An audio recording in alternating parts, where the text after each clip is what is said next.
데살로니가 후서 8889 되겠습니다. 거룩한 생활의 실제. 내용으로 보면, 내용에는 그 재림의 구체적인 징조를 더 알려줍니다. 그런데 재림의 내용을 더 구체적으로 알려주는 징조의 결과가 뭐냐 하면, 고난과 핍박이 적어진다는 걸까요? 많아진다는 걸까요? 많아진다는 겁니다. 오실 날은 알려줘야 안 알려줘요? 알려주지 않아요. 그죠? 그 약속된 바는 뭐냐 하면 그 실제의 그 증거가 고난과 핍박이 많아집니다. 외부적, 외부에서 오는 고난과 핍박하고요. 내부 배신에서 생기는 것하고 사실 성도 입장에서 견뎌내는 게 여러분 어떤 게 더 힘들까요? 내부죠. 그러니까 이게 내부라는 말이 요즘 우리가 생각하는 하나님의 교회에서 가정, 하나님의 집 가정, 오이코스, 그리고 주 예수 그리스도께서 진리로 통치하시는 교회. 그런 의미에서 그 가정교회가 그리스도가 오실 날을 소망으로 대망한다는 말은 그 내부에서 뭐가 더 심각해진다는 걸까요? 고난과 핍박이 심각해진다는 겁니다. 요한 명제에서 과거에 이제 제 신앙생활을 하면서 이제 부모님들과 형제들 이런 사람들하고 과거에도 겪었고 지금도 겪고 있는 이런 어떤 그 삶의 내용들에서 이, 이 말씀이 이, 꽤 큰 자유로움을 줬어요, 사실. 누구의 통치가 흔들림이 없다는 게 분명했으니까. 과거 그때부터 지금까지 하나님의 집임으로 주 예수 그리스도께서 당신의 말씀으로 통치하고 계신다는 것이 뭐 하지 않으니까 그게 변하지 않았던 거죠. 그러나 사람들은 다 변해온 거예요.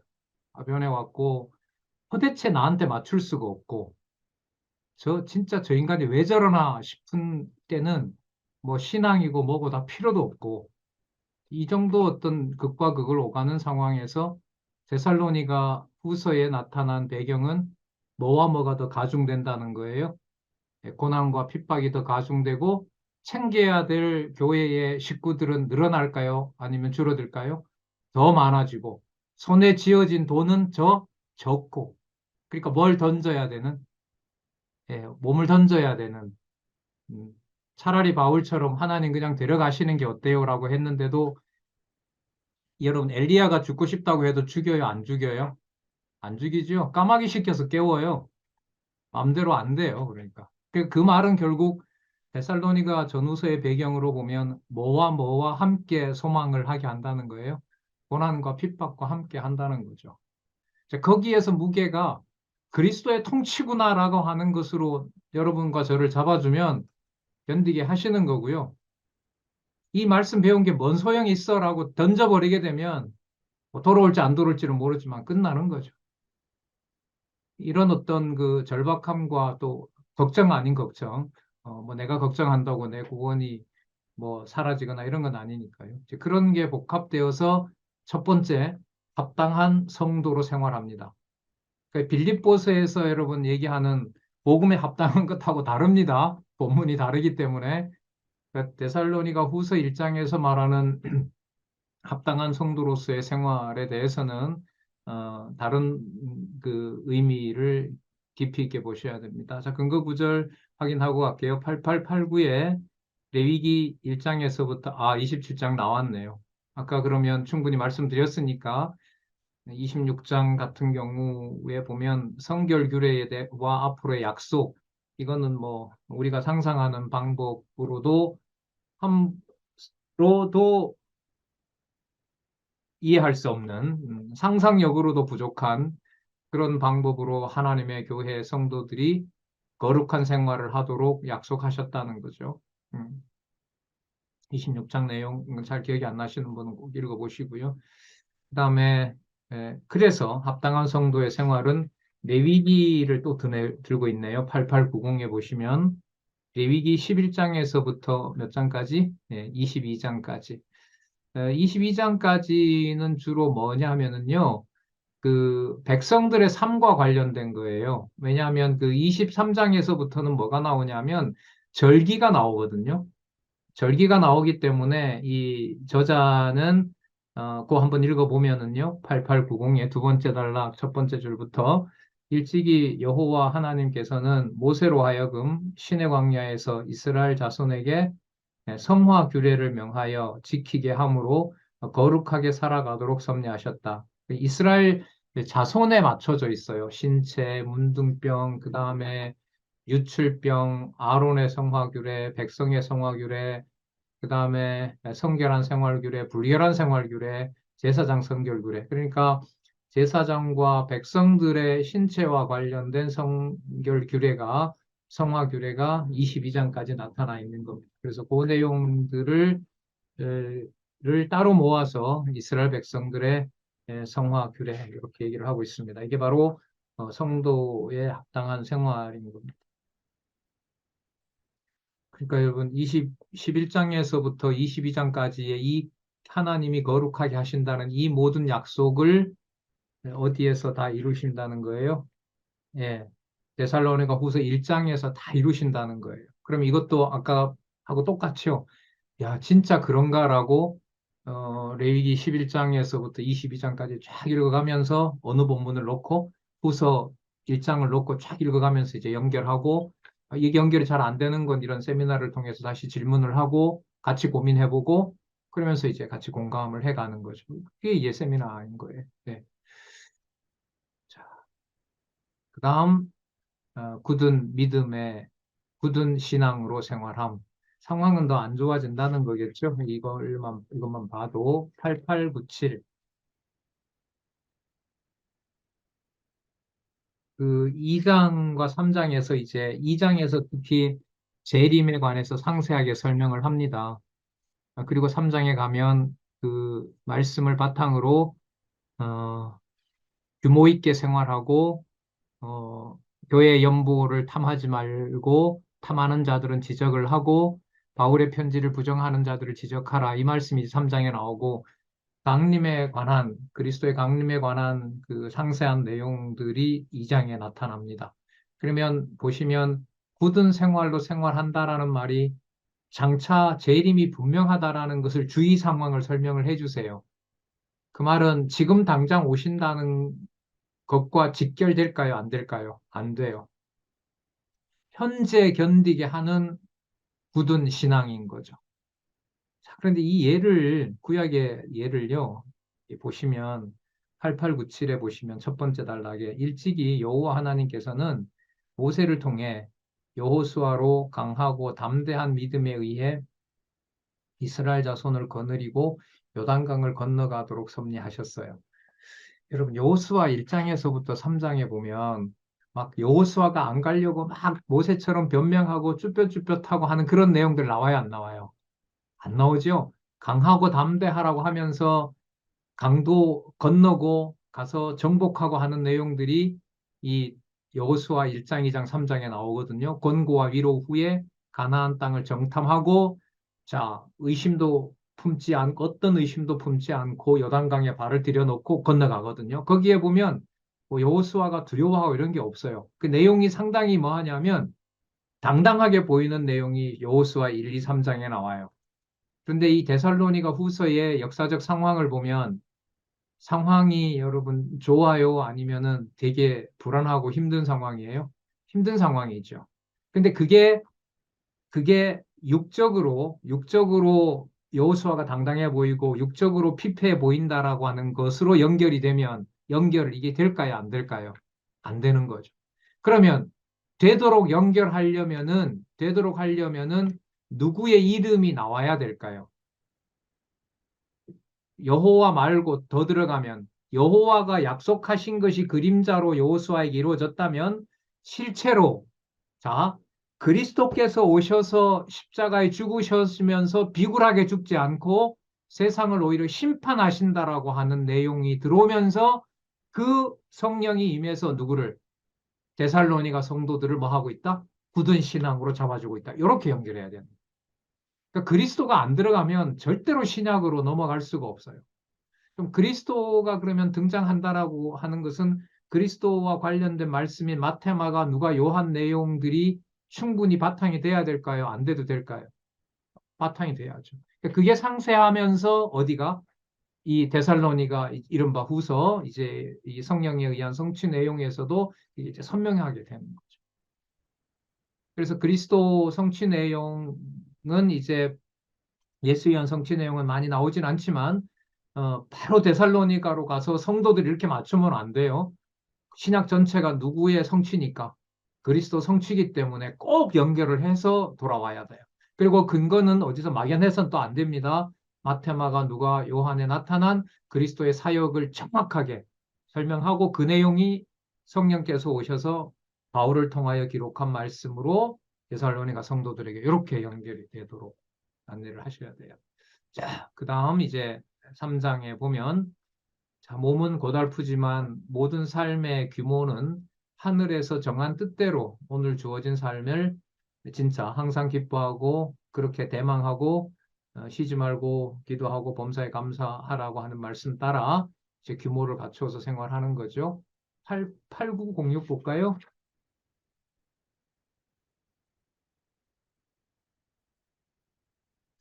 8906. 데살로니가 후서 3장 1절에 여호와라는 개념이 나오죠. 여호와의 말씀이라고 일단 나옵니다. 참조하시고요. 아, 거기 보시면 8906 두 번째 달라 첫 번째 줄부터 볼게요. 일찍이 여호와 하나님께서는 모세로 하여금 애굽에서 나와 광야의 생활을 준비케 하시려고 이스라엘 자손의 대열을 정비하도록 하셨다. 그 대열을 정비하도록 하는 것을 이제 규모를 갖추는 것하고 연관을 시켜요. 그럼 여러분 규모를 갖춘다는 게 더 많은 돈을 가지고 더 많은 사람을 구제하는 쪽으로 맞추는 걸 말할까요? 하나님이 주신 것을 가지고 대망하면서 자기 일에 최선을 다하고 교회에 짐지우지 않는 삶을 말할까요? 후자겠죠? 그 후자의 삶으로 우리 근래에 했기 때문에 데살로니가 후서 3장 그렇게 쭉 가고 있습니다. 그리고 그 끝에 가면 나오잖아요. 너가 원수 갚으려고 하지 말고 어, 누가 갚도록 해라. 예, 내가 원수 갚는도록 해라. 너는 원수처럼 대하지 말아라. 이게 데살로니가 후서 마지막이잖아요. 예. 자, 그리고 아까도 말씀드렸던 것처럼 17절에 보시면 데살로니가 후서 8912 본문 있죠? 8912 17절에 보면 나 바울은 친필로 문안하노니 이는 편지마다 내 글이 아니라 무엇이다? 표적이다. 이거 아주 중요한 구절입니다. 그러니까 디모데 후서 3장 16절에 모든 성경은 하나님의 감동으로 기록된 것으로 교훈과 책망과 바르게 함과 의로 교육하기에 유익하니라 라는 말씀의 전제가 뭐기 때문에 편지마다 뭐기 때문에 누구의 표적이니까 여호와의 표적이니까 이런 식으로도 여러분 본문 연결이 되면서 거룩한 생활에서 체제무장으로 가는 거예요. 그러면 무엇이 근거가 돼요? 교회의 진리와 기둥의 터는 뭐다? 교회의 하나님의 집 오이코스의 주 예수 그리스도가 통치하는 원리는 바로 뭐가 기둥이 된다? 진리가. 진리가 이렇게 되는 겁니다. 근거를 들어라. 데살로니가 후서 마지막 절에 가면 바울이 보낸 편지가 표적이기 때문에 누구 자랑이 아니라 바울 자랑이 아니라 표적이기 때문에 그러므로 디모데 후서에 가면 모든 성경은 무엇으로 기록됐다? 하나님의 감동으로 기록됐다. 여러분 오늘 우리 세 번째 단락 연결해 보니까 진짜 성경이 하나님 말씀 같지 않아요? 예? 야, 이렇게 연결이 되는 거예요, 이게? 그리고 여러분 이 진짜 칭찬 인간적으로 이 성경 강론의 저자가 얼마나 성경에 충실하고 여호와의 존재에 충실한지 아시겠죠? 함부로 건들면 안 돼요. 그러니까 우리 원로 목사님한테 제가 이렇게 여쭙기 불편한 사항을 말을 돌려서 이렇게 했더니까 그 처음에 와서 이렇게 교회 학교 개혁하면서 되게 많이 부딪혔거든요. 뭐 이른바 개론 안 하려면 나가라라고 제가 대학부 그때 친구였던 교사도 막 뭐 그냥 말로 나가라 그런 거죠. 네가 나가든 내가 나가든 하다 뭐 이렇게 하고 해서 굉장히 많이 부딪혔는데 예, 그래서 그 어려움을 이렇게 얘기를 하려는데 이제 이 은혜 목사님이 저기 박 강사님 내 속에 내 속에는 꼬리 9개 달린 여우가 6마리 있어요. 얘기 돌리지 말고 바로 하세요. 아, 되게 인간적인 얘기인 것 같은데 오늘 이 강론집을 보면은 한 구절 한마디를 일단 어디와 연결을 시켜요? 성경 부분이 아닌 성경 어디에다가? 전체에다가. 그리고 누가 살아계신 증거 쪽으로? 하나님 살아계신 증거 쪽으로 안 붙이면요. 레위기 26장 같은 내용을 강론할 수 있을까요? 자녀의 살점 입으로 들어간다는 걸 읽고 무슨 강론을 하겠어요? 네. 그래서 철저히 이렇게 여호와 계시로 가는 거구나. 그걸 우리가 오늘 확인할 수가 있습니다. 놀랍습니다. 그러므로 교회 체제입니다.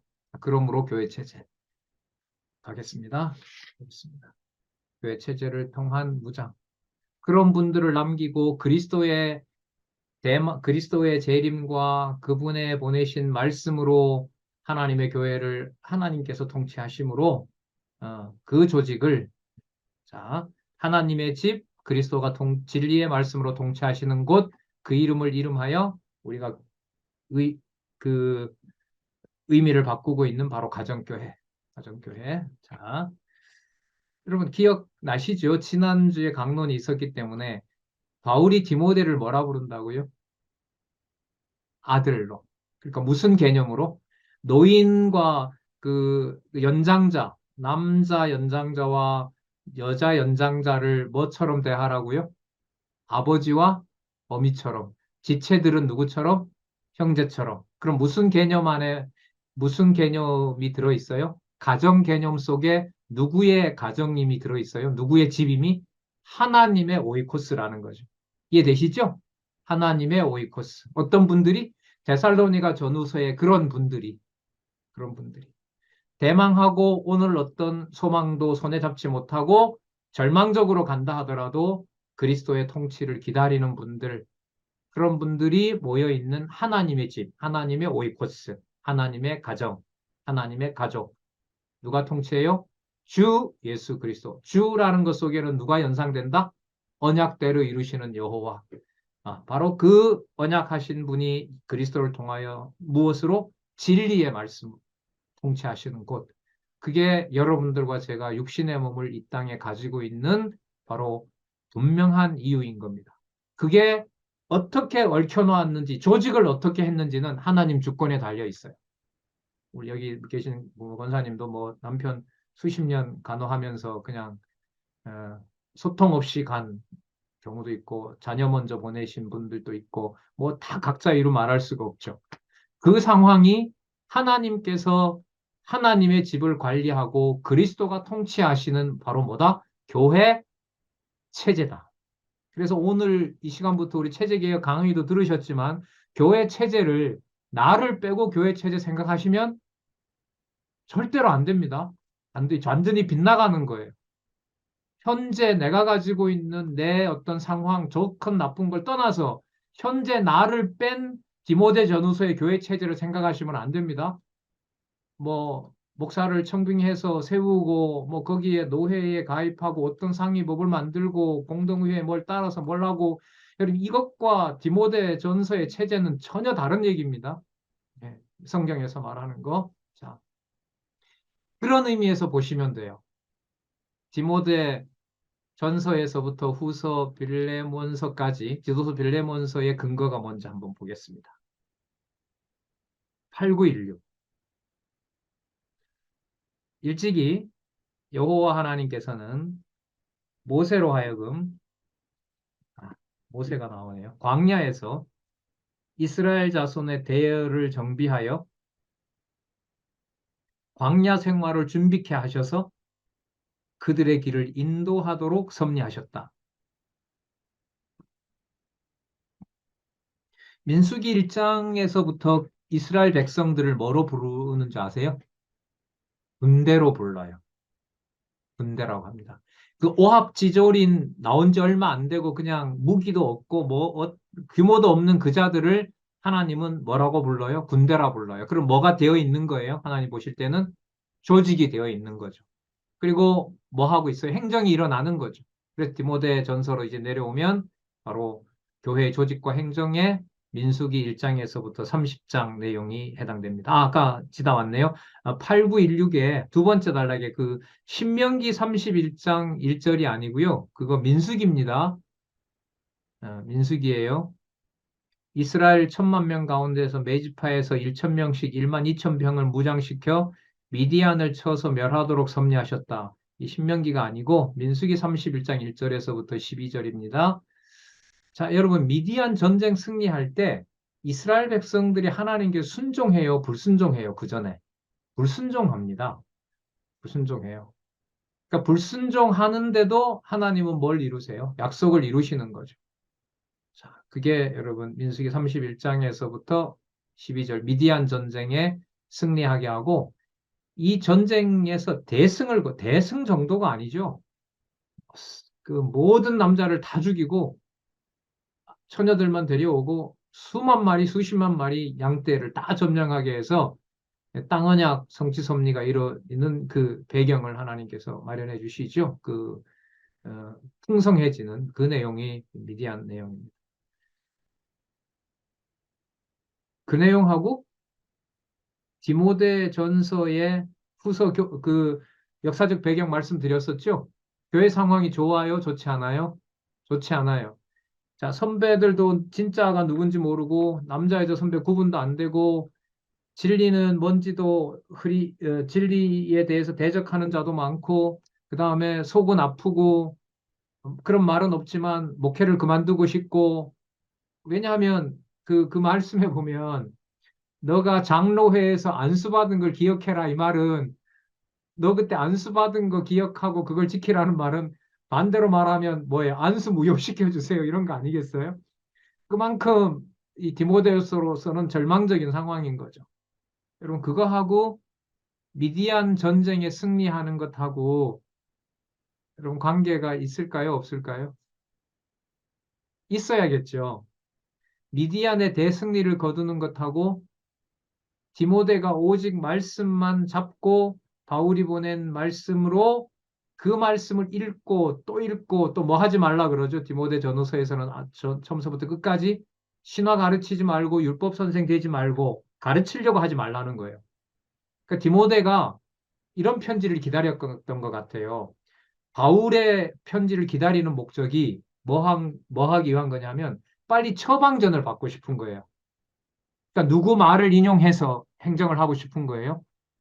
바울 선생님이 이렇게 말했어요. 옛날에 왜 우리 목사님이 이렇게 말했어요라고 막 했던 것처럼 바울 사도가 이렇게 말했기 때문에 이렇게 하세요라고 그 하는 그 편지에 보면 그런 뉘앙스가 있는 거죠. 거기에 그 사도 바울은 1장부터 얘기를 합니다. 뭐 되지 마라? 율법에 선생 되지 마라. 그러니까 뭐 하려고 말씀 받지 마라. 남 가르치려고. 남 가르치려고. 예. 요즘 장안중앙교회에 외부에서 손님들이 왔을 때 우리 권사님들이 안내하는 거 보면 참 눈물겨워요. 옛날에는 뭐 어디까지 들었어요? 뭐 이런 거 많이 했잖아요. 얼만큼 들었어요? 뭐 이런 거. 요즘은 그 말을 안 해요. 안 하고 안내를 해줘요. 뭐 필요하신 거 없냐 그러고. 아, 진짜 많이 변했구나. 우리 선생님들도 그렇고, 학생들 안내하는 거 봐도 그렇고. 아, 그래서 다툼의 여지를 없애세요. 너무너무 감동적이에요. 진짜. 물론 장로님들도 그렇고요. 그러니까 오면 조심은 하는데 방관하지를 않고 안내를 하세요.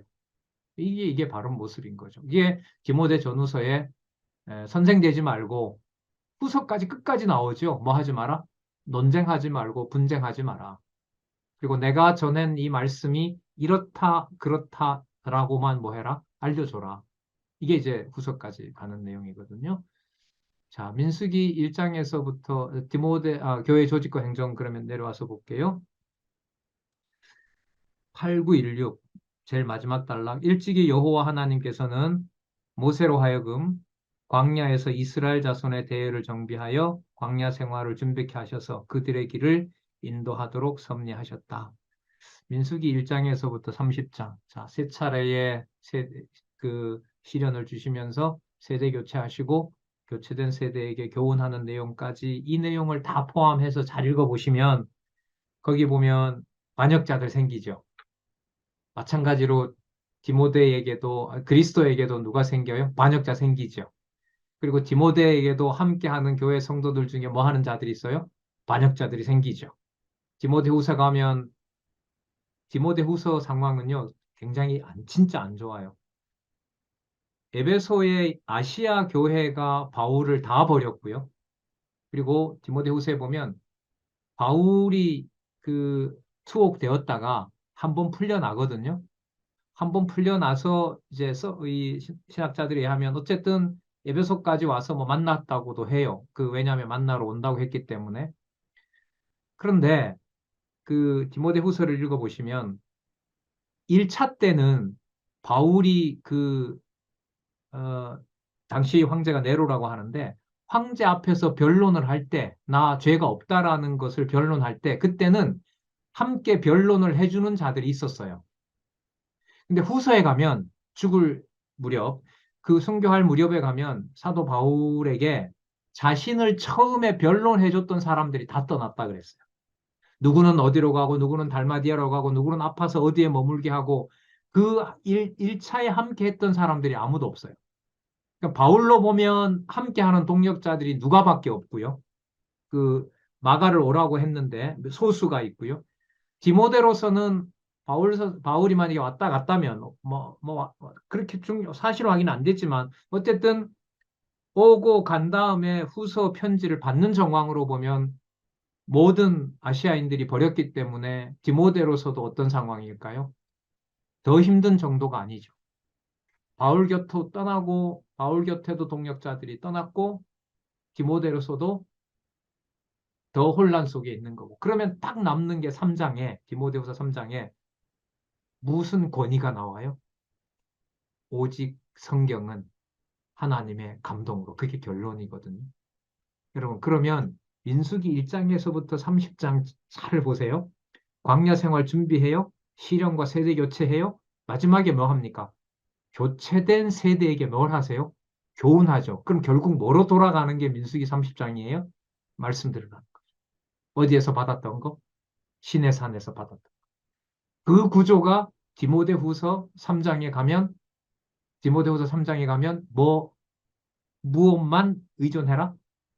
기록한 말씀, 내가 보낸 말씀. 뭐 하지 말고 말싸움하지 말고 논쟁하지 말고 때를 얻든지 못했든지 전하기만 하라.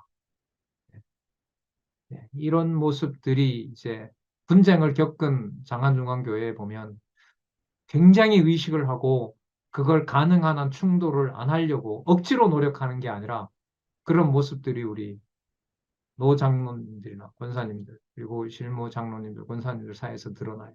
어쨌든 찡하다니까요. 야, 저분이 저런 거였어? 저렇게 하시네? 이런 게 드러나는 거. 이렇게 보면 여러분 우리 강남노예 체제에서 체제 개혁 쪽으로 돌아올 때 전국의 모든 교회들이 뭐 합니까? 거의 분열되죠. 예. 그리고 이게 지금 회복되고 있고요.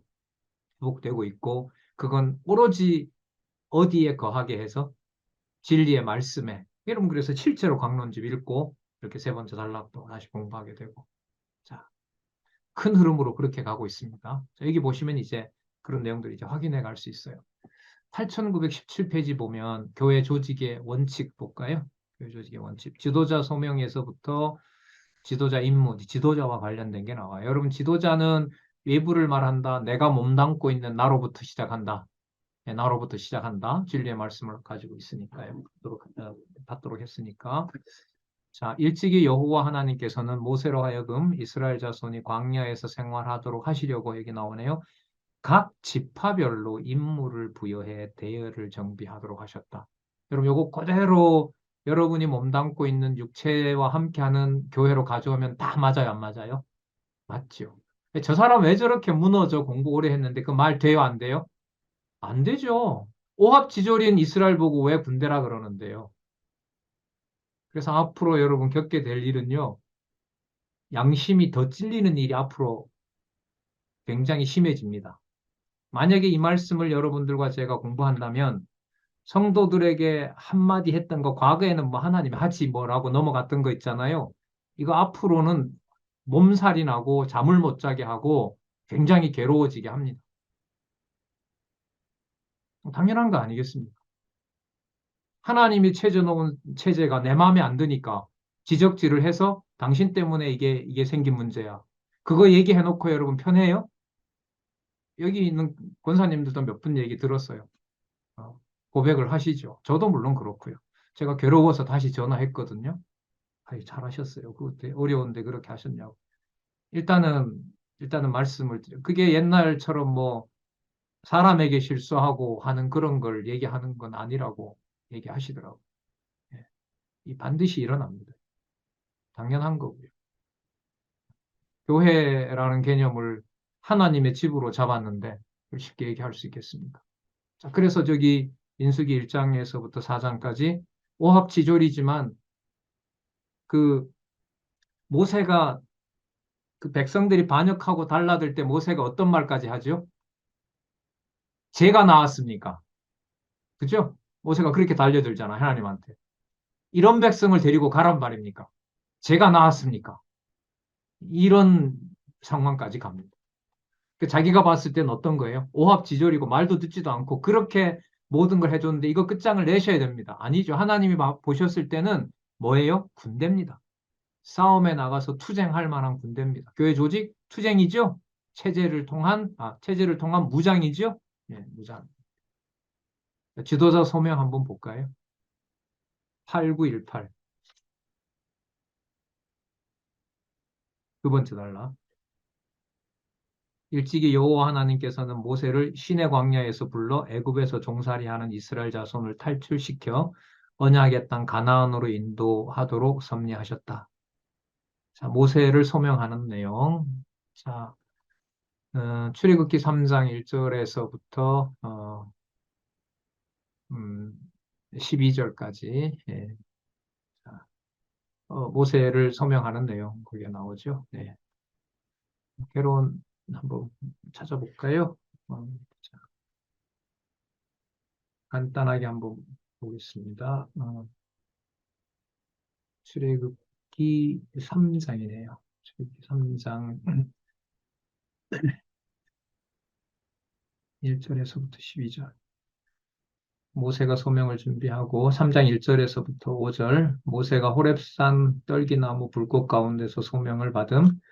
6절에서부터 12절. 모세가 받은 소명의 동기와 목적과 그 증거를 밝혀냄. 여러분, 여기에서 하나님께서 여호와가 그렇게 하신다라는 것을 강조를 하죠. 그게 바로 이제 떨기나무에서 이제 소명하는 바로 그 내용하고 관계가 있습니다.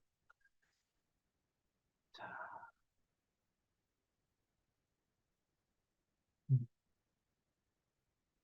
예, 우리 여기까지 하겠습니다. 여기까지 하고 질문이 있으면 질문 받고요. 다음에는 우리 양쪽 가로 2번 지도자 임무를 부여한 계획서부터 하도록 하겠습니다. 질문 있으시면 끄시고, 음소거 해제하시고 질문하시기 바랍니다.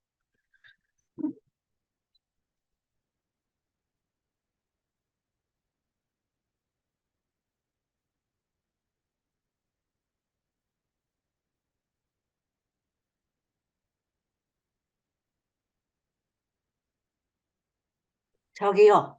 네, 아, 전 요즘에 그 챗 GPT인가? 네, 그거를 좀, 이거 지금 하는데 좀 한번 해보고 싶어서 그걸 좀 네. 오늘 여쭤보려고 그래요. 왜냐면, 어, 저같이 뭐 이렇게 머리가 이제 쇠퇴가는 사람이 그 분량을 다 하려니까 그래서 거기 힘을 좀 받아가지고 좀 정리를 하고 싶어서 그래서 그거를 하려면은 한 가지 예를 들어서만 한 번 해줘 보세요. 챗 GPT에는요, 권사님, 아직 성경 강론 정보가 탑재가 안 됐습니다. 그렇기 때문에 박용기 목사가 누구냐라고 물으면 한국에 있는 목사다라는 정도밖에 정보가 들어가 있지 않습니다. 그건 누가 해야 돼요, 그걸? 이렇게 되려면은요, 우리 그 성경 신학 이제까지 이제 박용기 목사님이 쓰셨던 모든 책 있잖아요. 그 책 내용이 전부 다 인터넷상으로 올라가야 됩니다. 다 개방을 해야 돼. 음. 그래서 예를 들면 대한민국 역사와 관련된 거는 챗 GPT를 만든 회사가 정보를 가지고 있고 연결을 시켜주는데 우리 성경신학과 관련된 저서 내용들은 그 회사가 접근을 할 수가 없습니다, 아직. 그렇기 때문에 이쪽에서 우리가 오픈을 해줘야 되는데 이제 그게 또 큰 우려를 낳죠. 왜냐하면 이제 보호받을 길이 없어요. 그러니까 보호가 안 되는 거죠. 그러니까 이런 걸 그 바울이 편지 보내게 되면 바울이 보낸지 안 보낸지 막 속이는 사람들이 권사님 있잖아요. 그런 것처럼 이 자료가 올라갔을 때 어디까지 박용기 목사님이 했는지 안 했는지가 그럴듯하게 이게 막 이게 진짜다라고 하는 이런 걸로 가게 되거든요. 그래서 이게 좀 점차적으로 보완도 필요하고요. 그런 어떤 이게 환경이 만들어지는 데까지 좀 있어야 돼. 다른 정보들은 뭐 어느 정도 가능해요. 예. 다른 정보라면 무슨 말이에요? 뭐 역사적인 정보라든지 일반 오래된 기독교 정보라든지 예를 들면 이런 거죠. 마틴 루터와 예를 들면 존 칼빈과 칼 바르트의 예정론이 어떤 차이가 있는가? 그 정도 물으면 이제 답을 할지 안 할지는 해봐야 되겠지만 그런 정도까지는 걔가 이제 알아볼 수 있을 정도까지는 됩니다. 하지만 우리 성경신학이 챗 GPT가 와서 구성을 하고 하는 데까지는 아직 시간이 좀 걸릴 것 같아요. 아이고, 노 권사님이 이 요구를 하시니까 제가 참 손이 떨리는데, 이제 앞으로 가게 될 방향인 것은 같아요. 언제가 될는지는 몰라도. 또 네, 한 가지는요. 네, 지금 우리 신약을 하고 있는데 네, 구약에 근거를 대고 네. 그것이 이제 신약에서 이렇게 이루어지고 이제 이걸 자꾸 어, 연결을 하잖아요. 3단계에서 지금 하고 그렇게 하는데 네, 창서전공 하는데 네, 이것을 저는 구조를 상이같이 이렇게 그냥 머리에 탁 배겨 있지 못하니까 자꾸 저는 원을 그려요. 네, 원. 예? 네, 네. 그래서 요 원학하고. 원이 이 네, 원을 저는 평면적인 원을 아니라 입체적 원을 그려요. 예, 예. 입체적 원. 그래서 요것이 이게 동시에 다 네, 이미 창세전에는 완성된 거 아니에요. 그렇죠. 예, 그렇죠?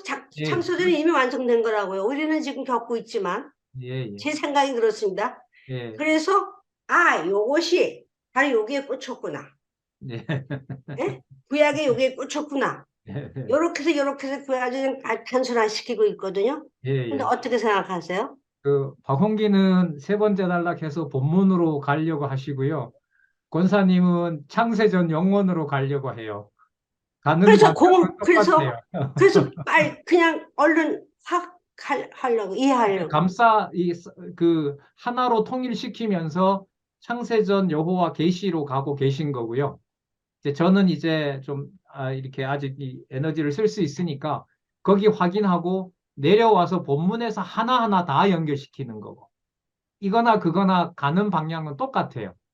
하는 작업이 다를 뿐인 것이지. 그래서 그래서 음, 그래서 여호와 계시라는 말이 네, 나중에 나온 말이에요. 처음엔 여호와 계시라는 말이 없었어요. 예. 예, 그래서 여호와 계시를 지금 하니까 모두 음, 다 해결되는 거예요. 예, 계시란 뜻이 그거 아닙니까? 예, 여호와가 존재와 속성을 알려주는 거. 맞습니다. 그래서 처음에는 이 말이 안 나왔었던 거 여호와 계시가.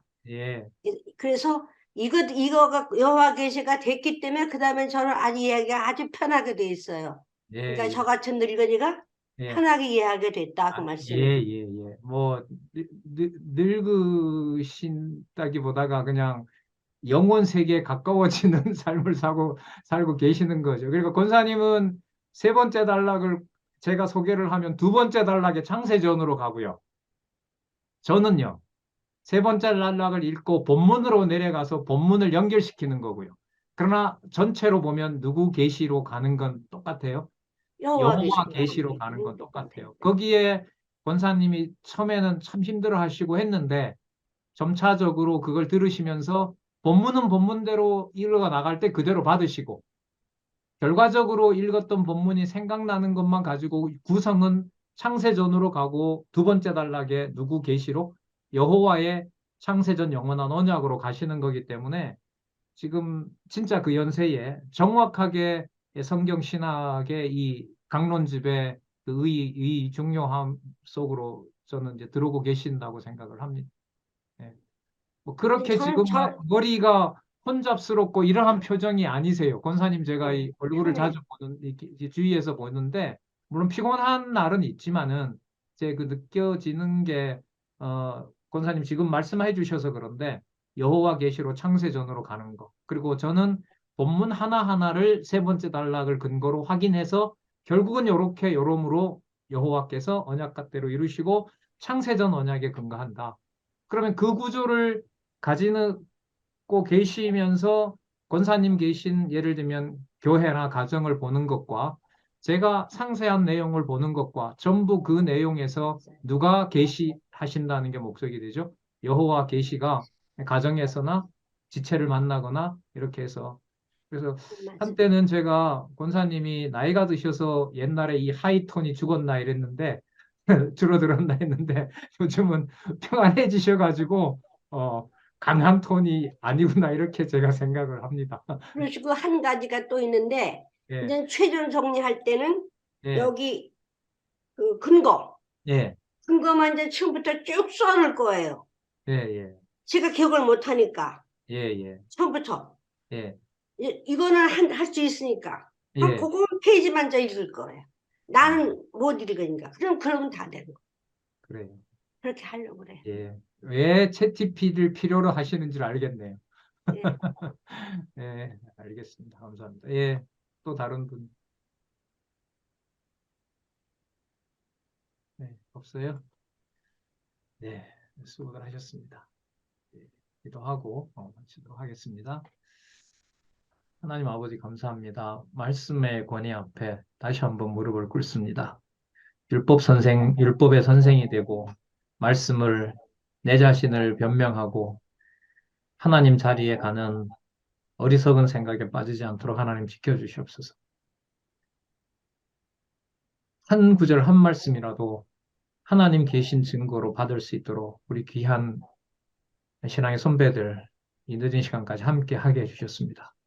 생명의 말씀이므로 환경을 초월하고 나이를 초월하게 하시는 말씀임을 이 시간에 다시 한번 간직합니다. 하나님 꼭 잡아주시고 함께하는 또 공부 시간에도 성령께서 온전히 주관해 주시옵소서. 예수님의 이름으로 기도드렸습니다. 네, 아멘. 네, 감사합니다. 수고하셨습니다.